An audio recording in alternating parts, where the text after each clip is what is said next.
What's going on, people? Welcome to another episode of Monday Night Smoke. What am I doing? It's not that show. It's not that show.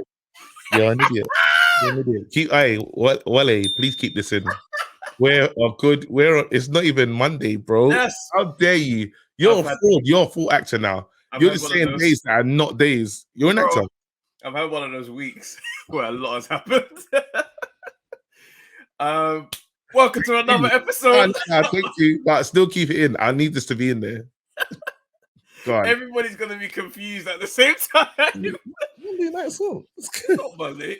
All right, let's go again. Yo, what's going on, people? Welcome to another episode of the Undefeated podcast. The only podcast with two undefeated fighters, fam. Chatting it up. Let's go. Fam, that's funny still. Listen, anybody rocking with us for the first time, this is the first time you found this community. Well done. Well done. You're here now. You're here now. Wow. This is home. You're gonna walk in. It's like walking into a space and you already get the free drink at the door. You're like, bro, why'd I get that? Trust me. And then the service is just lovely. You come, you levitate in, fam, and take a seat and enjoy this audio journey, fam. Because right now, let me set this up, Chab. Let me set this up. I'm gonna let people know what time it is because they need to understand. Don't expect what you get on Sky. Don't expect what you might get on DAZN or any other channel. Don't expect that here. We're not in suits. We ain't rocking ties. We're gonna give it up. And when we say we give it up, bro, we give it up, fam. We let you know exactly how we feel, irregardless of anything, regardless of friendship. Bias is there. When we want to be biased, we'll let you know. Right now, bedroom bias is kicked in, fam. So I'm just letting you lot know you're in the best place. For the people that are leaving, hold tight, you in it. You weren't meant to be here anyway. But the people that are staying, we love you lot. It's one of them ones here where I'm actually happy for you as well. If this is your first time listening, I'm happy for you because you know that moment where you discover an artist for the first time that everybody else is used to. And you have to go. You're like, you get to enjoy that again for the first time. Yeah. I felt that way about Game of Thrones, actually. When my wife got torched the Red Wedding, I was like, you're about to see something now, you know. There's a moment where you're like, your whole life's gonna change in this moment. But no, seriously, you lot, this is the podcast for you, man. Again, it's for the casuals, it's for the serious fan. Listen, if you love boxing and you just want to hear it from the man, this is your show, fam. Let's go. Ask me the question, fam. Bro, what's your tail of the tape, fam? Whoa! So happy you asked me that question because no one asked me that question in a very long time. Bro, I'm going to be real with you. I'm 0-0, fam. Never fought, never lost. If I did, undefeated. I'm undefeated, bro. And if I fought, someone gets knocked out and it's not me, fam. Because deep down, when they said, nah, tell us more. Go into your record. Go into how you became you. And I said, listen, I come from a lineage of strong African people, fam. You see them ones there? Obviously, on the height, shorter than Travis. Still tall. Still too. Hey, you blinked? That's mad. You missed it. I did a madness just now. Oh, swear. The engine light was on. I took it to the mechanics. It's dropped off. I'm back. That's crazy. That's the speed. That's the speed that people driving. Bro, must be driving. Now I pushed it. The power was crazy. I pushed it. It was in neutral, fam, because it couldn't have got me there fast enough. You know what I mean? So. Is that a speeding ticket? I don't know how that's going to work out. I don't know because if I'm pushing it, I think I should get away with that one. You weren't driving. End of the day, I wasn't driving, But yeah, that's me. Like, I don't want to brag or boast, but that's me. So people don't want to see me, and that's why I'm 0-0. And again, I'm the problem. I'm like Maurizio Lara, but just like Nigerian edition. Go on, bro. Talk to me. My mind quickly tried to work out what that name would be in Nigeria.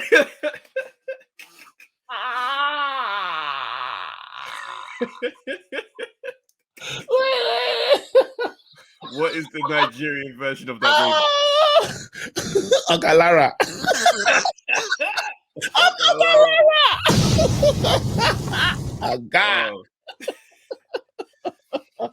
Oh my days. All right, bro, hit me.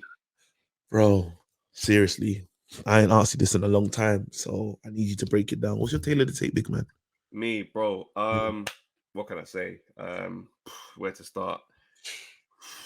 I was actually like, I got a room in my house dedicated to my accolades. Oh, where boxing is concerned, and it took me like 4 hours just to arrange them in a row, and then I'm gonna polish them for the rest of the week. I'm 2-0.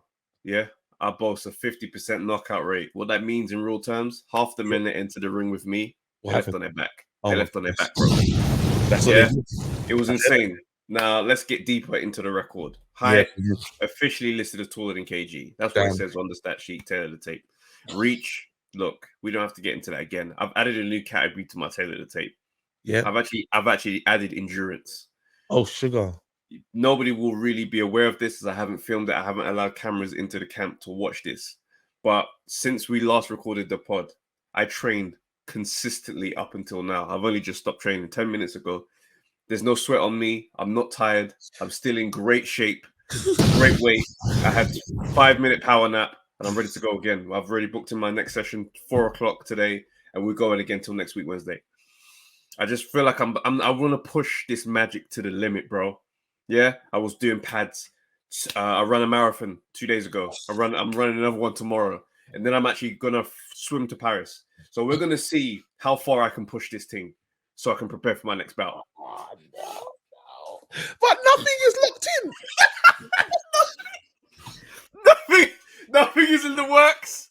Nothing is in the works. Oh man, let's go. Well, anyway, bro, people don't want to hear. You know what's so mad? We spent so long. 6 minutes. We spent 6 minutes, and we told people this is the podcast for them. We spent 6 minutes trying to big ourselves up, and we're humble. No, because I'm the most humble athlete in the world. I am number one pound for pound humble done. Listen, like there's no one above me in terms of being humble. Come on, man. I see that humility from here, fam. Listen, let's get into it, though. I put my hand here, chief number one humble pose. Thank you, bro. Fake humility is the funniest thing to watch. Anyway, look, let's start the pod. We're gonna do. Are you ready? Are you ready to start the pod? Yeah. Let's go, bro. So we done a show. We launched a new show. You know, when we just had to get into it. What did you call it again? What do you call it? Off the record. Off the record, fam. So we dropped it off the record the other day, yeah, about AJ versus Fury. And it was like, at the time, you were of the mindset that this can't be real, man. This is just stuff happening. Yeah. In off the record, I was like, nah, like, because you know when you go into a negotiation with someone and there's nowhere to run, like, we're in it. Like, you said to me, I responded, and I said, yeah, go on then. And you're like, what, go on then? And I'm like, all right, 60-40. And you're like, yeah. And it's like, oh, we're fighting. Wait, there's nothing stopping this. And again, like, this makes sense. And you got some like bits post and stuff. And this is why I'm gonna get into this thing. You know, we deep dive on the show, right? Yeah. Like, I believe, here's the take. I believe this is always the plan. I believe this was always the plan. The plan was never Usyk anyway. It was never Usyk. The plan has always been AJ Fury. It had to be. It had to be. Like, again, when Usyk knows his role in this thing, he understands who he is. He understands it's like, you know what? I can be upset, but it's not a surprise that. Go on, tell me. Read the thing that he said recently, but it's not a surprise. He's attending the fight, Deontay Wilder fight. That's not a surprise to me. But that's not. Go ahead. My take is this, yeah. Usyk was in on it. Yes, this is what I'm saying. That's the take. No, but it's not. But not in a surprise. Oh, I'm just playing my role. No, this is a. Their man had to have a chat. Everybody spoke.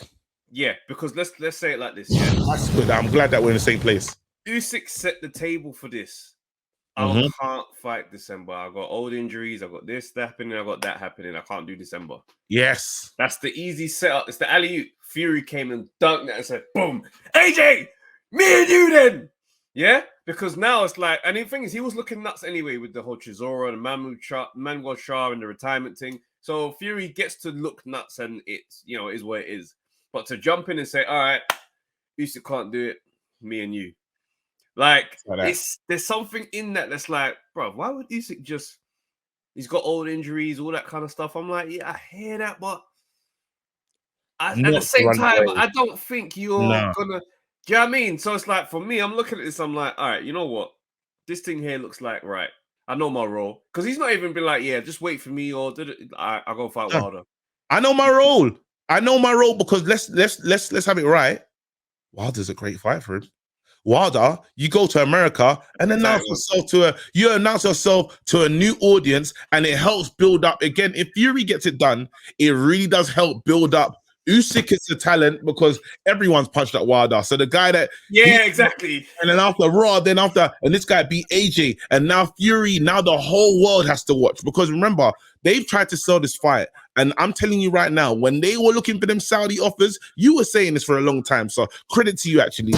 When they were looking at them Saudi offers, the offers weren't offering, fam. It weren't the same. The interest wasn't leveling. They said, Raw, I'll give you 40 bills. That's not what you gave AJ. He's like, look, I hear that. You man ain't AJ though. All right. They went back. I said, Tyson, look, try to take the purse bids. They don't do purse bids out there. So, trying to think of another way we're going to come at this, but the money's looking like it's not going to be the same. He said, all right. He goes, what are we dealing with? He said, about 20 mil. Forget it. He was off. He said, give me my belts. I'm calling Anthony Joshua out right now. Wow. Hey. Bro, he was. And in the most humble way. Hello, Anthony. I just figured you might want to have this opportunity. You are not like because he realized that all these other things don't make any sense right now. Even Chisora is moving mad on the peas. So I'm going to ask you nicely. Hello, Anthony. I know you're currently beltless. Well, I've got one. And I figured maybe you'd like to have a chance to do this. He said, yeah, come. Now, that's one way of looking at it. The other way... No, wait. Don't go nowhere. I'm telling you, bro. You see that? You see a conversation, even if you do the group chat, and there's a few of them in there, yeah? You got Usyk in there with the translator, obviously. Yeah. What do you say? I am Phil. Messaging the translator in the group that the convo was happening is insane. Usyk in there just saying I am Phil for everything, fam. You say, nah, bro, like we need a response, bro. Say, I am Phil. But he's in there, yeah. And then this is exactly what happened.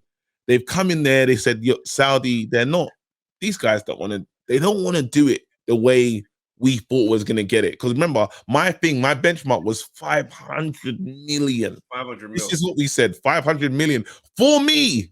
Not for like... Their man came back and said 100 mil between you both. And just work it out. Yeah. And then they said, no. This, what do you mean? And this is where it confused everyone. And it was like, look, we need to become bigger. We need again, yes, we're saying that the name is big and this, that, and the other, but it's not enough. The world doesn't care yet. Who's here? Who operates in this world that people care about? Wilder in America is still a name. People are still excited about that. So say, you know, Usyk, be quiet because no one's, again, this is like B-side. I'm going to call out AJ, yeah? The streets are going to go crazy, yeah? Let me do that. Let me almost announce, yeah, and then you go and call out. You go that way. They'll be so excited. No one's going to be surprised that you're fighting again so soon because everyone just wants to see us two fight. So you can get away with a madness right now. Even if you fight, yeah, early December, you could fight when we were meant to fight. No one will say anything. Nobody's going to care. Why? And imagine the world, what that looks like, yeah? If Usyk goes and smokes Wilder. And I don't think he's stopping him, so I shouldn't say smoked, but he goes out and beats Wilder. Yeah. Goes out, beats Wilder. That takes away Fury's claim to any, like, if he goes and handles him easy work, that makes Fury and Usyk level. Legendary. Now it's like, oh my goodness. And then after Fury goes and mashes up AJ, that's another story. But imagine this happened. This is how they're trying to build towards the thing, right? Because before the thing used to be AJ Fury, and it is kind of like the thing, but boxing will still have to move. It will still have to evolve again. And in this moment, it's like, well, these two are both matched their work. We meet and we can sell it everywhere because everyone wants to see these guys have taken, like, they talk about the three-headed monster. They matched it up. There's only 2 remaining. How does this thing go? Because now we can't pretend that, because again, Fury runs off the Wilder thing, says, I did Wilder, this, that, and the other. This guy, Usyk, is pulling up to the next Deontay Wilder fight. He's getting... He's going to be ringside. He's going to be in Wilder's head from the jump. Man's just going to be sitting there on some quiet military mission vibe. And it's just like, bro, nobody underestimates you now, Usyk. Wow. Then, man, you can't sit there quietly on the Nah, bro. Nah, he's going to be saying his name. Yeah, of course, he's going to walk into the ring afterwards. You're next. Oh, you. That's going to be a hell of a fight. See, nuts. This does make sense in terms of the excitement for us. And this is what people have to realize, yeah? And this is why when I was talking about the belts not being as valuable as people think, let's say this wasn't a conspiracy, right? And it just works out the way it's worked out. And AJ and Fury know that, look, Fury knows, look, the money I want, AJ gets that for me. So I'm going to go the AJ route. I don't care if he's just lost. I want that. Let's say AJ wins. Now we're into the rematch clause, 1-1. Then we go to the trilogy. At no point in that mix-up are they going to say, yeah, but I still need to harken back to Usyk so I can go get them. No. Them man know I'm getting paid a madness. And this fight here is a career definer. We're in it. We're a career definer. Yeah. If me and him find ourselves in the trilogy, God is good, fam. You know the ones there, because you say to yourself, this is what I've wanted. This is what we're looking for. Everyone wants that wicked trilogy, the trilogy that makes sense. And now Usyk will say to himself, because let's have it right. If Usyk goes over there and gets banged, again, we now say to ourselves, well, Wilder rematch clause. Yeah, rematch clause, 100%. Oh, yeah. What, you didn't give me my ring magazine and all my belts. What do you mean? Wilder, 2-time champ? Nah. Now it's exciting. Or they imagine in the world where this could happen, because Eddie Hearn, he's a cheeky customer.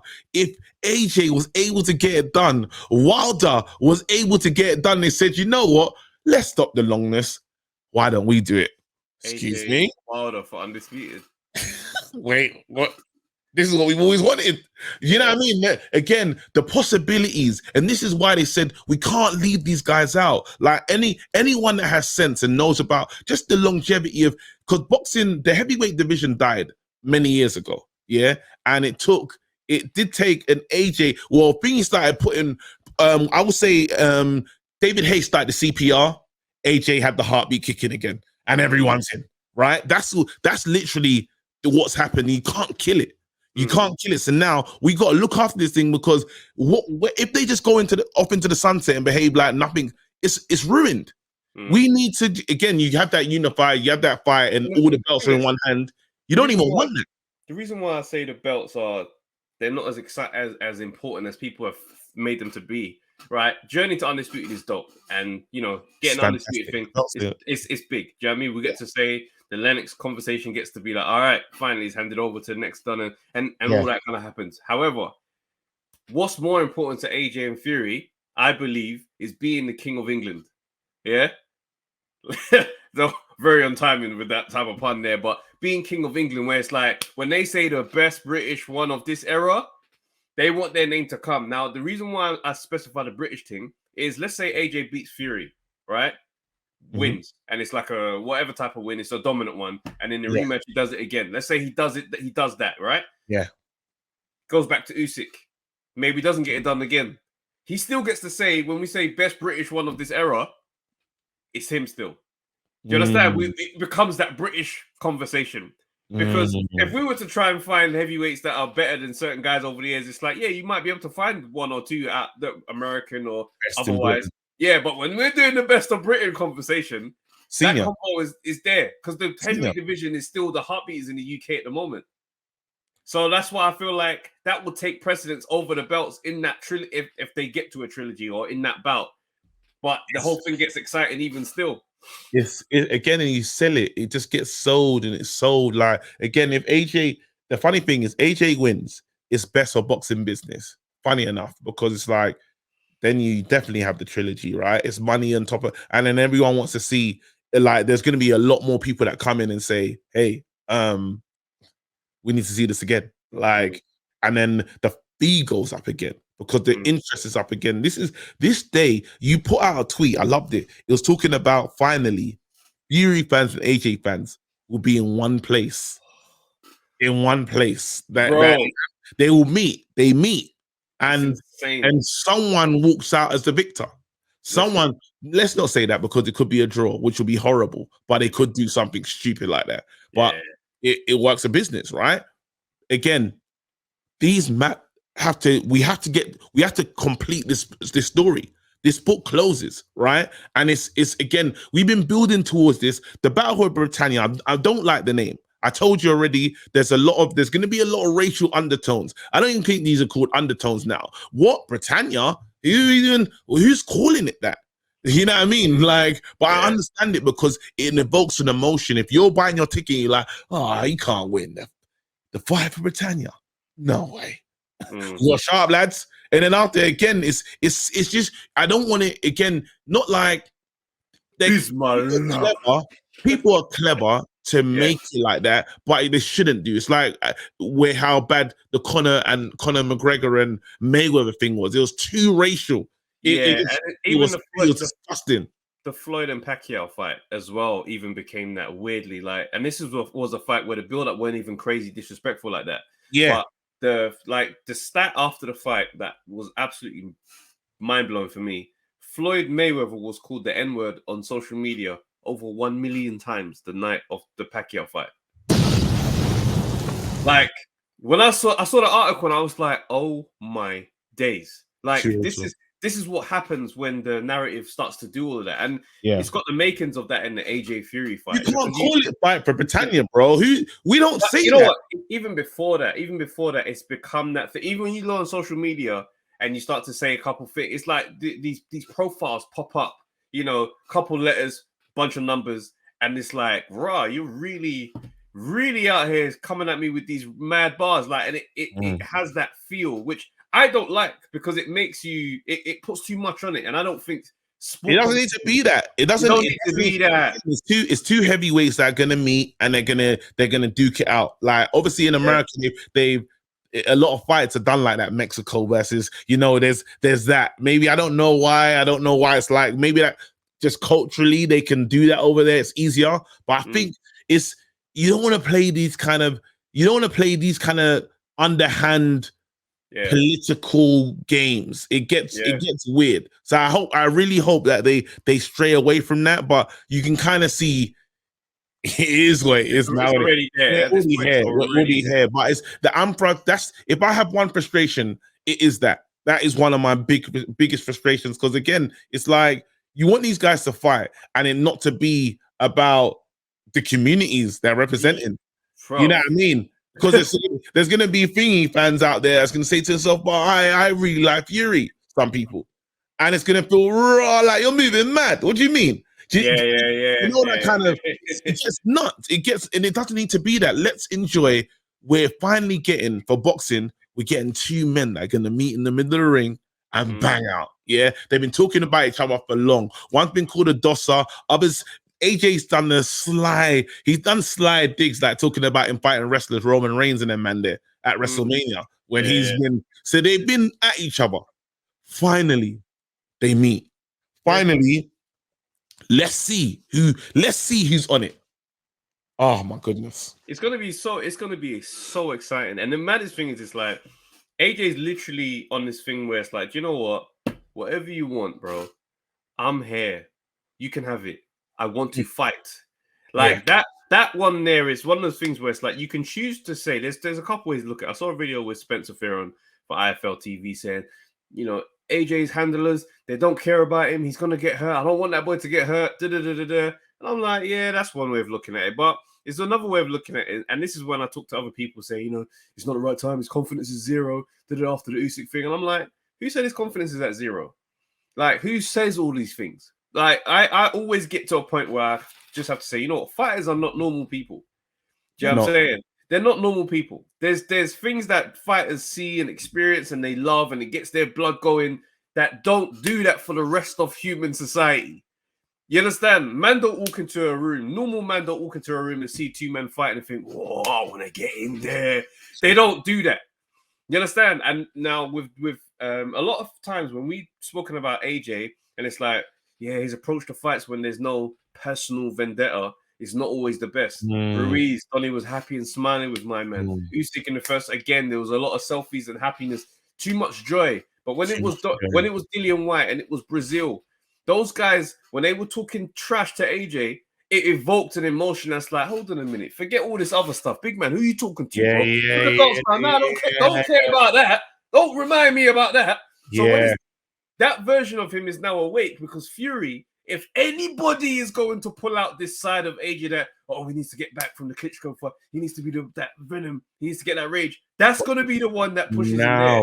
But now, this is where, and I hate to do this, but I have to say what Fury's really good at. You see his ability to take stuff away from you. Bro, he tickled my guy, fam. He tickled Dillian. He tickled Dillian. But he made it sound brethren-y. Bro, but it was part of his plan. No, but I can tell you why. But they were friends. They were friends. You don't think AJ and Fury had a friendship? No, bro. You got to remember back in their story, right? When Fury was tooting the horn about AJ, he's gone in there to spar this brother who's an amateur. And the rumors that's floated around for years from even AJ's coach when he did another interview, he's like, oh, he put him on his ass. Amateur AJ. Them man know what took place in the gym. Yeah? So he got on Talk Sport years ago. You can find the interview. There's a guy, there's a heavyweight coming up and he's going to be this and he's going to be that. Anthony Joshua. Remember that name. He did that. He knows who AJ is.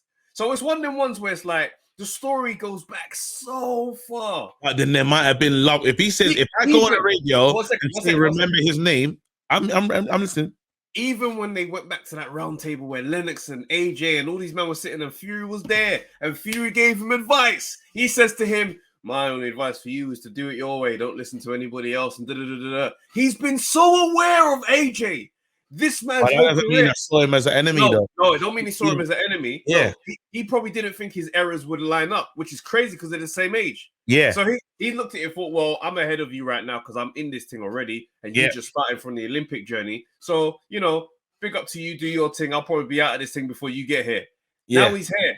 That's an interesting place to be when you've been looking at the prospect. Now you're my Now you're my storyline. You're my storyline.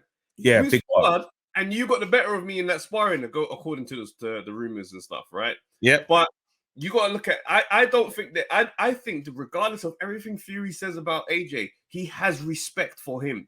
I know, and that's what. And this is the thing. Why I'm saying that. Why he's a genius when it comes to the gloves are off and all these other things is he can either engage his opponent to think too much about him or to make him not believe in his ability, or he will just become his friend, become the greatest friend. And at times in the Wilder thing, he did that. He gassed Wilder. In the first one, he's like, yeah, I just thank Wilder bringing me back from this place. He was the only one that wanted to fight me. AJ didn't want to fight me. This guy's a true champion. He's a true warrior. This, that, and the other. They fight out.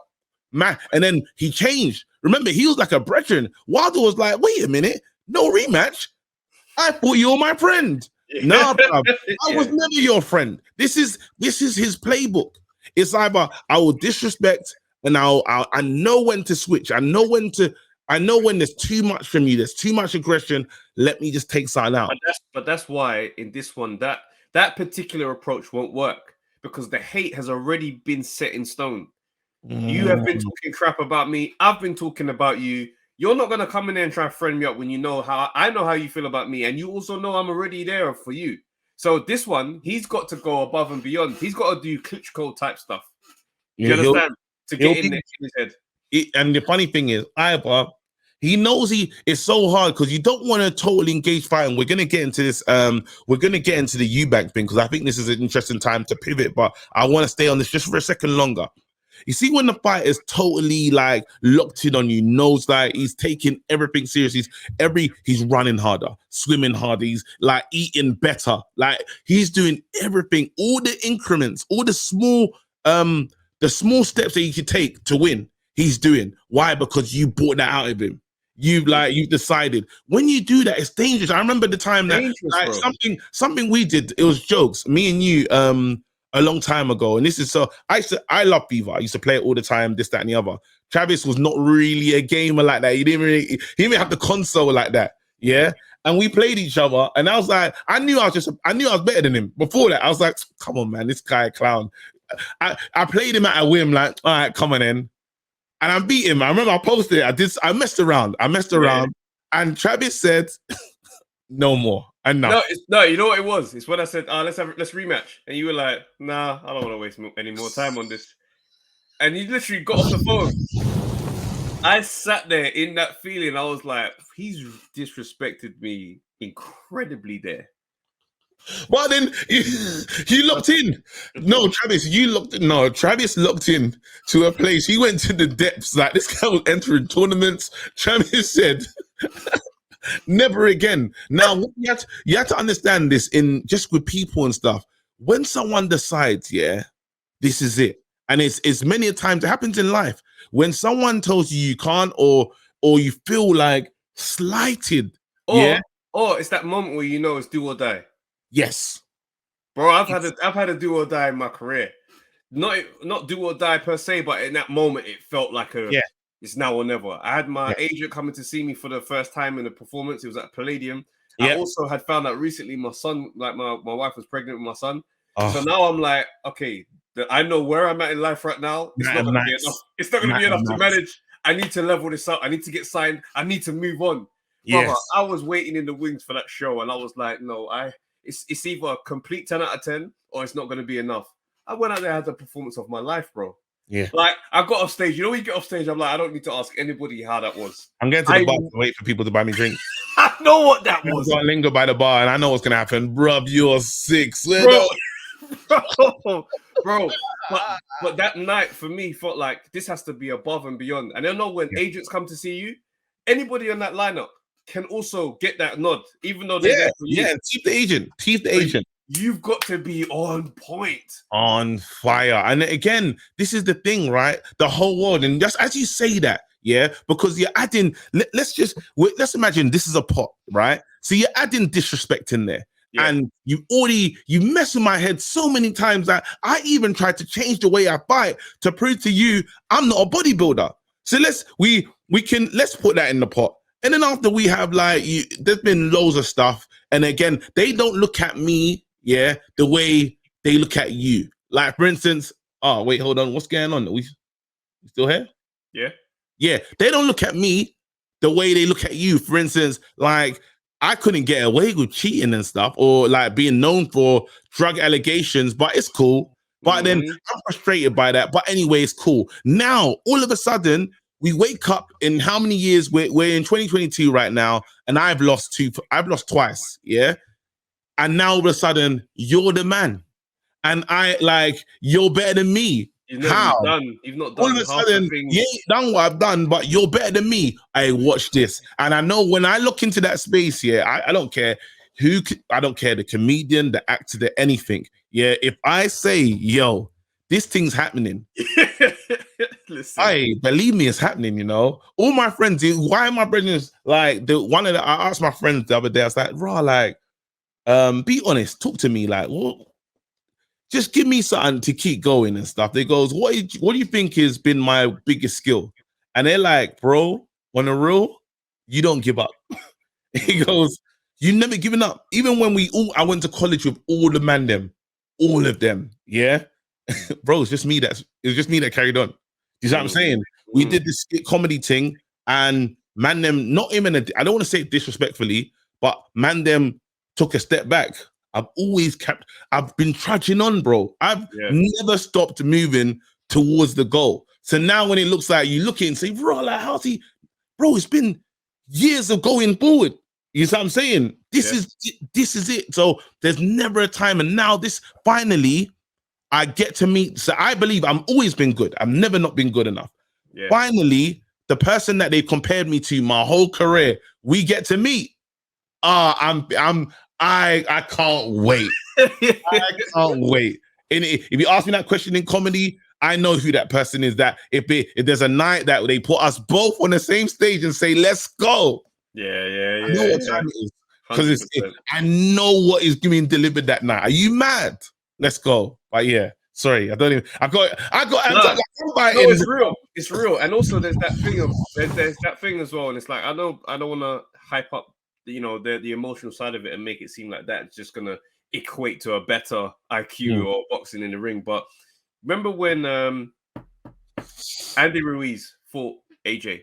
He just come off the camp he just literally come off the fight with Parker, I believe, right? Fresh out of camp, and he was straight back in for the fight. Now, I don't always time fact checking. If I'm wrong about if it was the Parker fight or another fight, just let me know in the comments. Tell me what I need to look. What do you need me to look for? Andy Ruiz box rec. Who was his opponent before the AJ fight? Yeah. So you look at that, and I'm like, okay, cool. He's just come out of camp. This is an AJ that's fighting off of regularity now. It's not a case of 8 months' time, we're going to do this thing. He's like, yo, I just went 12 rounds with Usyk. Didn't win, but I didn't really get banged up like that. I'm 12 round fit. Wait, Andy Ruiz fought Jimchenko. Wait, hold on. So Kevin Johnson, Jimchenko, Anthony Joshua, Chris Arreola. Okay, so it wasn't the Parker fight. Yeah. So this is still a Ruiz that's lost to Parker, right? He's had a loss. He's coming through. He's worked his way back up. But for me, I look at it and I'm like, he's just come off the fight with Usyk. He gave all blood, sweat, and tears in that camp. You can tell he leveled up his game enough to be slightly competitive with Usyk for the majority of that fight. Going into the Fury camp now, he's coming off of the back of that long camp, good 12-round session with Usyk. He's got into another camp. I'm looking at this AJ and I'm thinking to myself, he's got the part like people are not going to really be looking at is the fact that being in there with a boxer like Usyk is going to make you a better boxer. Canelo after he fought Floyd, it was the turning point. It was the That's right. So now I'm looking at AJ. I'm thinking to myself, not only that, have you come from the Usyk experience, you're going in there with your absolute nemesis. So the emotional side of he needs to get that fiery side, that's already there in the starting place.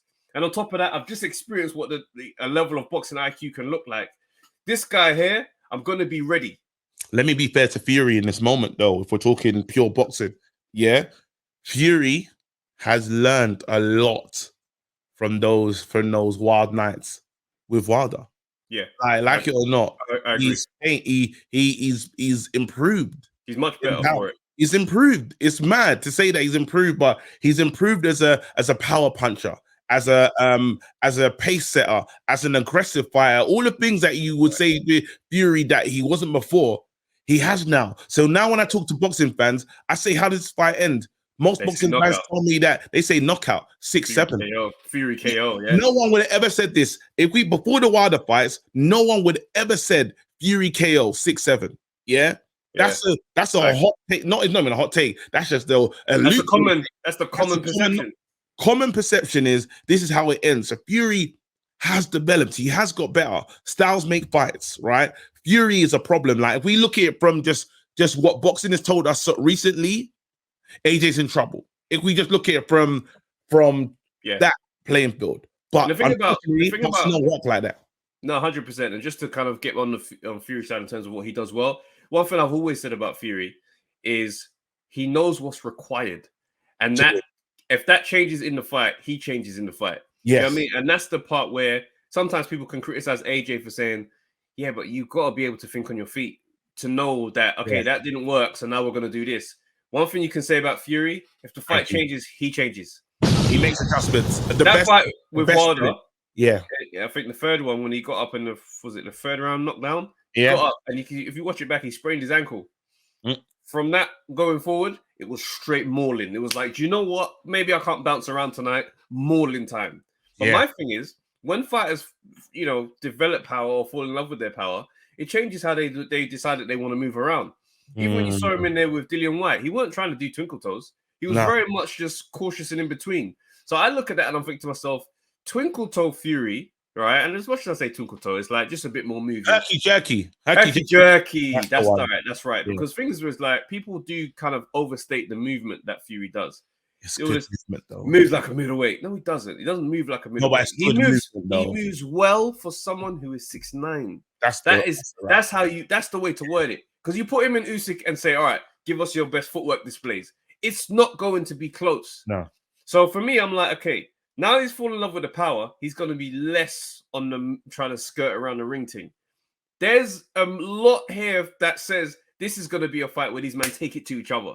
Yeah, I can see Fury muscle memory doesn't lie. You know what I mean? So yes, he won't be able to. He might not be as sharp as he always once was, but as you said, one of his greatest gifts is the fact that he can make adjustments. So he'll quickly realize, you know, there's a moment in the fight where you say, "Bloody hell!" Like AJ's really, and AJ is coming. AJ is coming.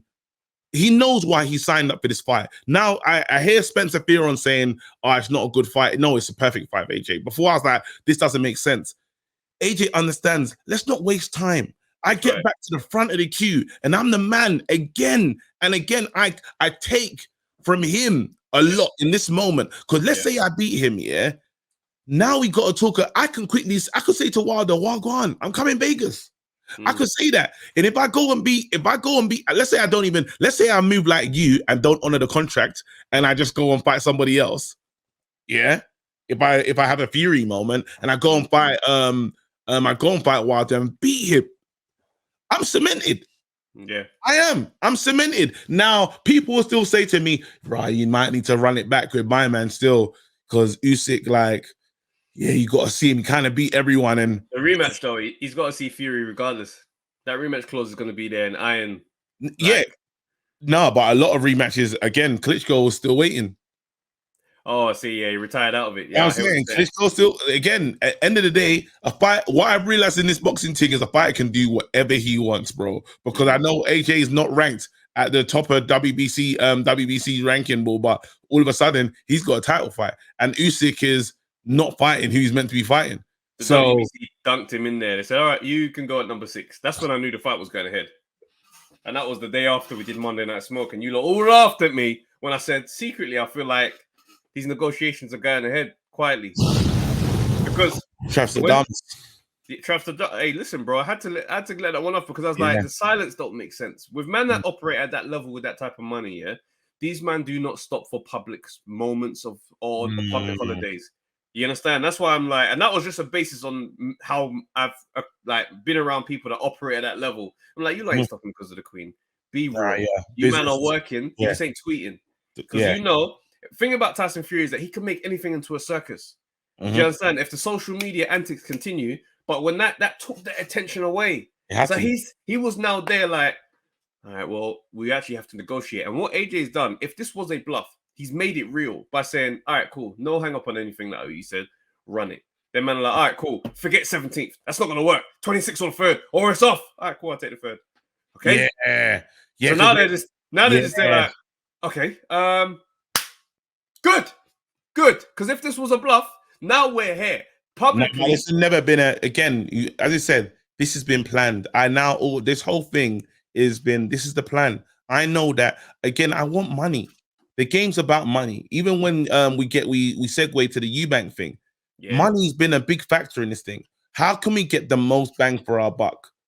Usyk, it's risk, it's high risk, the low reward. Yeah, you beat him. You was meant to beat him. He's not even in a weight class. How good is AJ? You know, the casuals that would probably say that, right? But then you say to yourself, nah, like, I want all the money.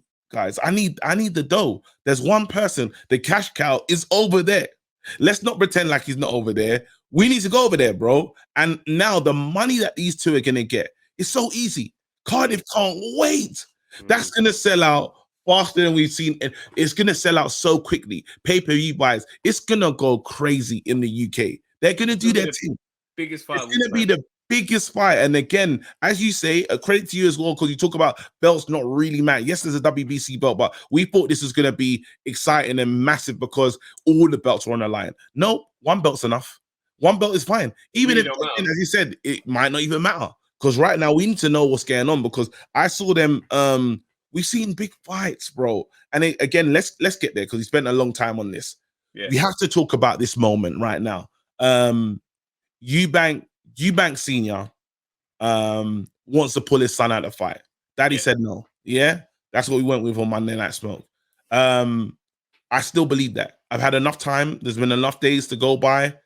I honestly believe that Senior has guided his son. Yeah, his hand has been in his career the whole time. There's been times that he's felt frustrations as a father, just in terms of son not being clear on what he kind of really wants to do here. It might be hard as well because your son's somewhat delusional. And again, that in the beginning, that no need for a trainer, all the stuff all the mistakes that would be made. But then where I made my decision and said how I feel like this is the mention of Seb. Yeah, rest in peace to Seb, by the way. I don't want to say his name like just out of, you know what I mean? Rest in peace to him. But a father talking about losing a son that is, to me, how it looks to me, is being irresponsible in his lead up to this fight. I still see him doing, like the other day, I saw him doing the chocolate fountain thing or something stupid where when it's just. But this is the part where it's like, for me, I turn off, right? I turn off the motorway. Because one, Eubank can't cancel this. Eubank Senior cannot cancel this fight. Of course he can't. Kelly Sowland and Eddie Hearn, they've been like, look, bro, we have a deal with Eubank Jr. That's he right. signed his contract. He still wants to go ahead with the fight. Yeah. So to say you're pulling him out of the fight and doing all that kind of stuff, it is too in line with the theatrics that we are used to seeing from Eubank Senior. Now, this is not me saying that, dismiss him because he's always been crazy. I'm never gonna, go against someone who's saying the things that are serious. I can't dismiss when Senior talks, especially when he mentions there's his son that's passed away, right? You can't feel like you're not gonna just use that as promo. I get it. The thing is that's tricky with people like Eubank Senior is that he is a theatrical person by default. Mm-hmm. He speaks in a way that says, "Are you having a laugh?" Like he's on that level most of the time. So him doing this type of stuff, unfortunately, does get into that thing of, is he doing this to take the piss or is he making the fight bigger? It can fall in line with that, unfortunately. Mm-hmm. Now, with this, I don't think he's being disgenuine. He's not being genuine by the stuff he said, because the stuff he said is very serious.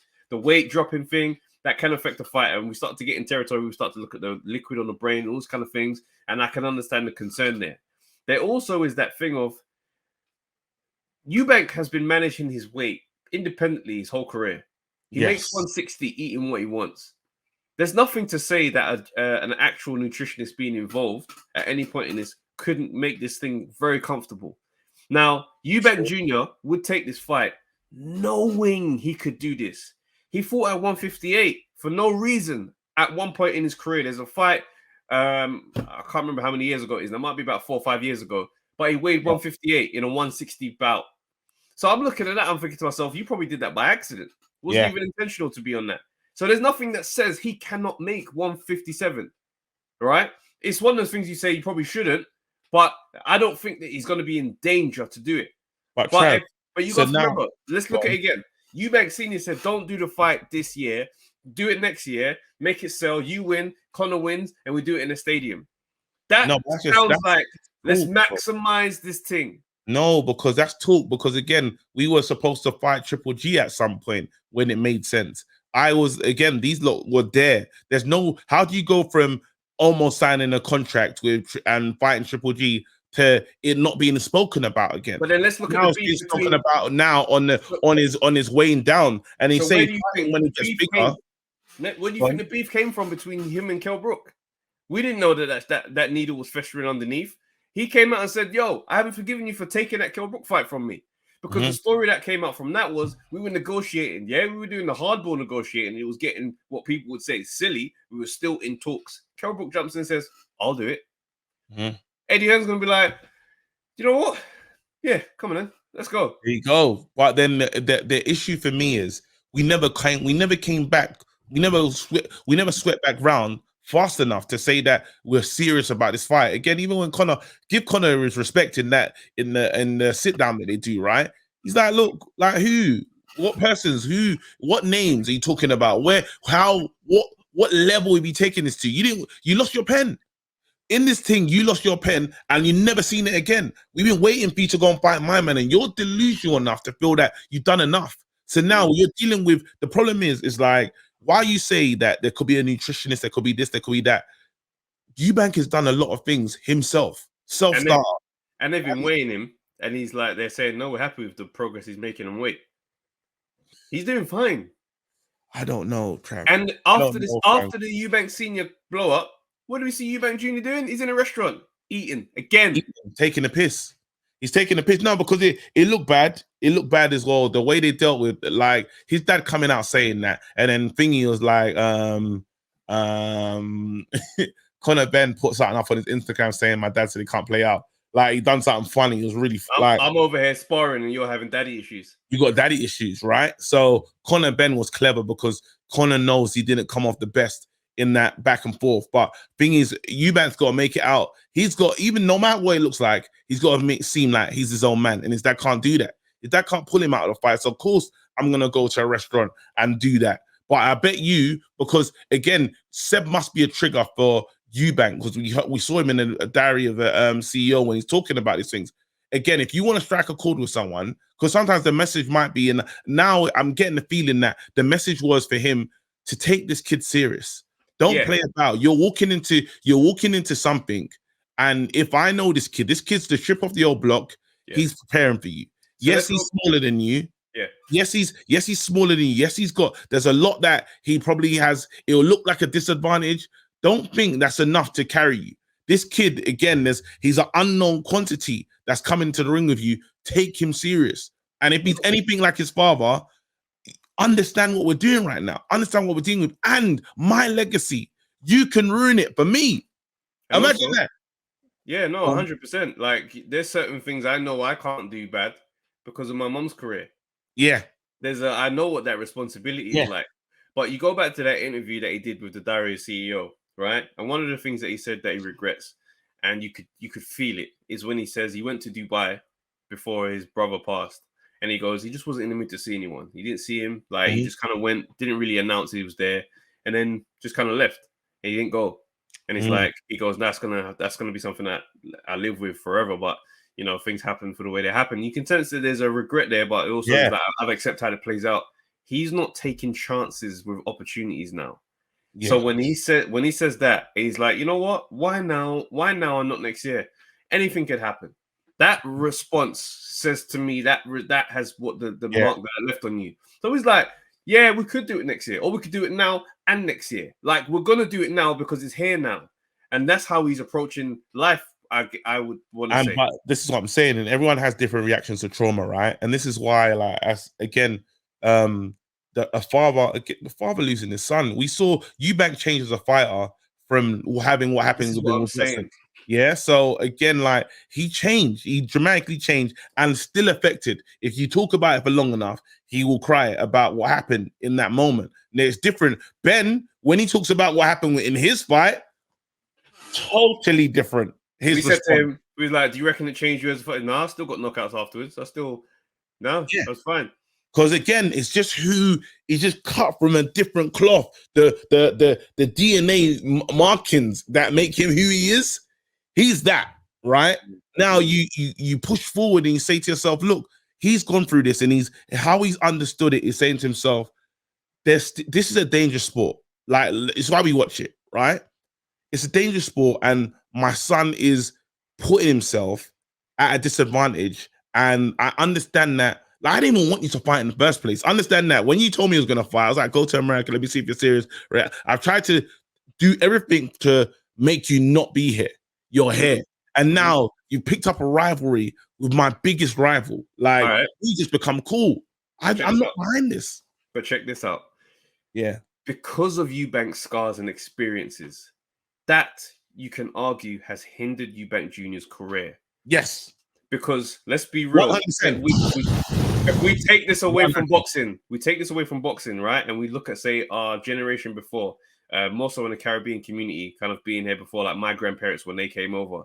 Yeah. What the message that was passed down to the kids was, be a doctor, be a lawyer, be a this, be a that, because those are ways that I know you're going to be able to survive. Yeah. So when you start telling me you want to sing and you want to do this, I'm not hearing that, because the world right now, what we're going through, what the battles we're facing, I need you to be able to keep the lights on. I need to know that. So now that we've a couple generations on, me saying to my mom, who's a comedian, coming up with that background, it was tough in itself. Me saying to my family, yeah, I want to entertain. Nah, go for it. Yeah, you'd be fine. You get a little work on the side and you manage. That's because things have moved on. But if I allow the trauma of my grandparents' era to be what rules my life, I don't entertain getting on stage. So we have a situation in the boxing world where Eubank Senior is saying, listen, this thing here is dangerous. This is what's going to happen. I'm going to be next to you so that you make sure that nothing happens to you. And we see Eubank Jr.'s growth being stunted as a personality because now it's just so, I'm just a fighter. I'm just a fighter. My dad is going to take care of everything because he's seen it. He knows everything and I don't need to go outside. And now Eubank Sr. says, don't take this fight. Don't take that fight. We want to do this. You stay at British level for way too long. Now we're seeing you dominate on the British level and then you step up and it's like, okay, well, I haven't really been here. I'm going to try and figure it out. You start to look at the boxing style. You say, well, there's certain things I didn't learn because you just told me I was magnificent. You told me I was destructive. You told me I'm the second coming of this, that, and the third. So now I haven't even grown. There's issues. There's divide there that comes from the fact where as a man, you grow up and you say, you didn't prepare me for life. You stood so close and blocked me.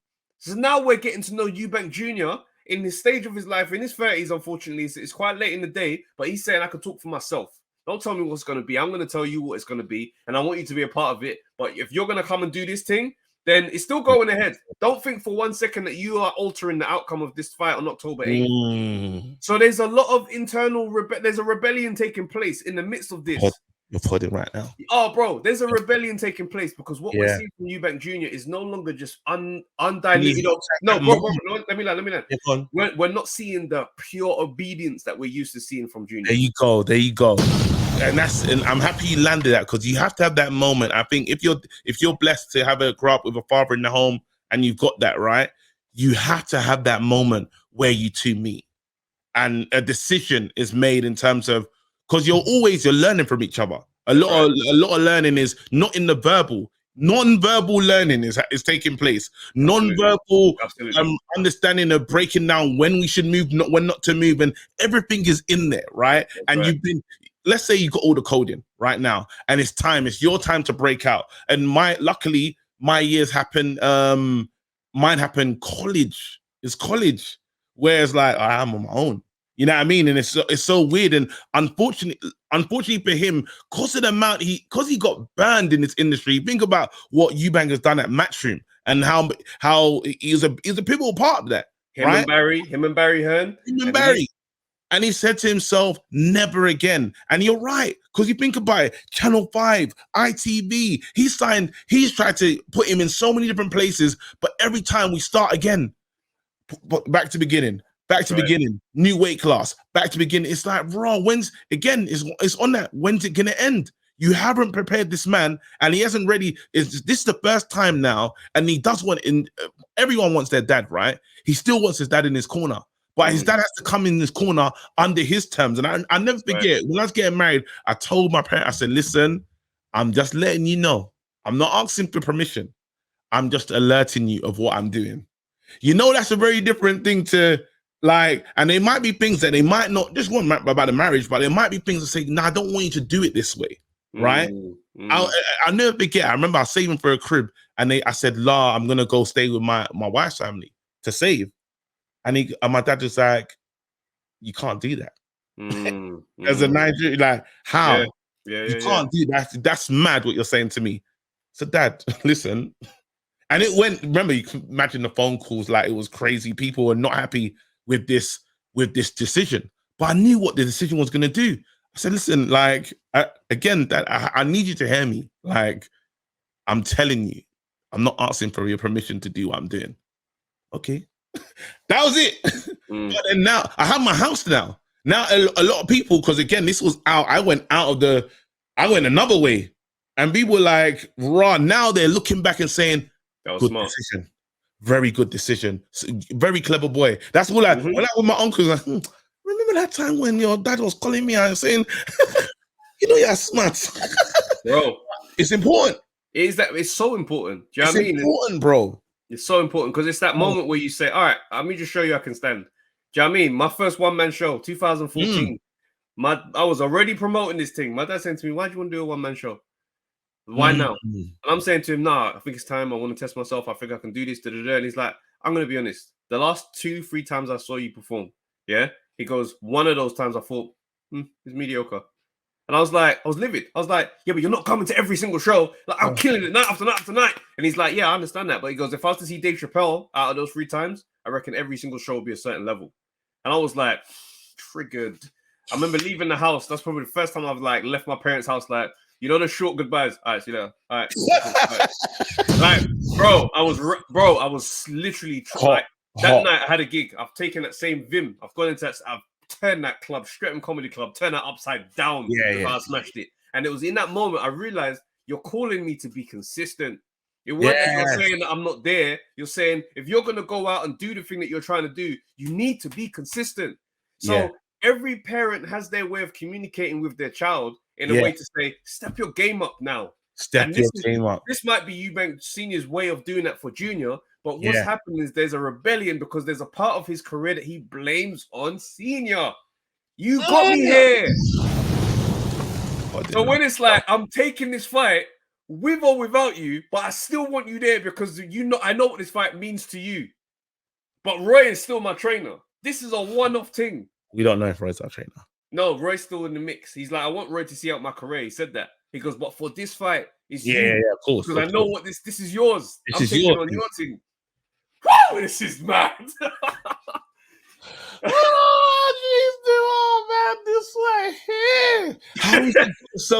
How is this fight? Yeah, it's taking on a different identity. It's got so many different layers. And then whilst there's a civil war on the Eubank side going on, you look over that side and you've got these 2 dogs preparing for you. Eubank Senior knows the dad. He knows him well. He's sitting there thinking, I know this man. And his son is there, and his son is the same as him. I hope you are ready for what this man is going to put you through. He's going to put you through, son. He's coming out, and you embarrassed him. I embarrassed his dad. I embarrassed his dad, and you could hear. You felt him growling at me. You remember? You was there when mum took me to the hospital after fighting that man. What he put me through. Bro, what he put me through is why I didn't want you to get into the game. But also, let's look at Senior, right? Just quickly, I'm gonna say this. I'm gonna let you land. He's Senior is a man. He's retired, and he said, "I didn't want to fight Roy Jones." No. That's too dangerous. So he's someone who thinks like that. So that only came after. No, of course. After he realized the danger in boxing. This guy was, you looked at him and say, because I remember being in America, right? And then they were like, because he was their sheriff badge and he was doing a madness. Oh, the Vegas thing, yeah. He was moving mad, right? And I was thinking, and there's someone with the boxing people, and it's like, who is that guy? Because he takes attention. He center stage, Wilder's doing his thing, like bomb squad, and you got Biggie doing like the James Brown shuffle. Lady tapped us, and she's like, who is he? That? He was doing the James Brown shuffle, like on the side of the stage. He wanted to be seen. He needed to be sent. He's going to be there on the day now. And when I remember it, his whole personality won't allow him to stay at home. His ego won't allow him to stay at home. I miss that. He's coming. Yes, unless we can know he's coming. I just remember the person that was doing the James Brown shuffle, and it's not even his son, bruv. He was just doing that a while for no reason, man. You know that mad way he does? Listen. So he's gonna be there, but it's mad when you break all these pieces down. Wow. Listen, this fight is gonna be electric. I can't wait. Again, if you haven't bought it, I don't work for the Zone. Buy it. I don't work for them, but I'm telling you right now, the levels of how this thing is just, the tapestry in this thing is crazy, You have to be involved wherever. You just got to be involved in this one. Again, Triple G's fighting Canelo. We'll be remiss if we don't quickly mention it. I say we might have to add a little off the record for tomorrow on that one still. Yeah. We can't just do it like this. Yeah. So I'll be out tomorrow. That's crazy. What we Oh my days. Oh, this is fun. I like this pod still. Oh, that's a good one still. You made me deep that whole situation. You said some stuff today. All right, listen, people, you know what to do. This is Undefeated Podcast. I'm KG. I'm Travis J. Yeah, man. Till next time, innit? Have a great week. Yo, people, thanks for watching the Undefeated podcast. Make sure you like, subscribe, share, leave a comment, and all that good stuff, man. This is the place to be.